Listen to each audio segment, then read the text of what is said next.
Düşüncə qədərdir insanın qiyməti. Adam var ki, dindardır, amma axırıncı düşüncəsi, əsas düşüncəsi budur ki, bir dənə mən cəhənnəmə getməyim. Allah deyir, niyə bundan kifayətlənirsən? Gəl cənnətim haqqında düşün.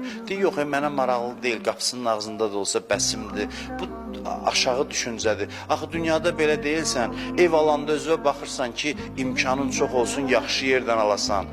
Bir dənə maddi bir nemətin yaxşısını seçirsən, nə oldu mənəviyyatdan növbə çatanda? Deyirsən ki, fərqi yoxdur, mən azada qaniyəm. Əksinə olmusan sən. Burada aza qani olub, orada çoxa qani olmalıydın, çox axtarmalıydın. Sən dünyaya gəlmişsiniz, bilirsiniz nədir insanın missiyası, görün nə mühüm məsələdir.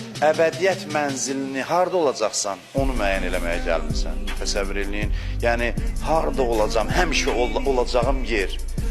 50 illik ömründə ev alanda deyirsən, şəhərin harasında alım, əbədiyyət mənzilini təyin eləmək üçün dünyaya gəlmirsən ki, bu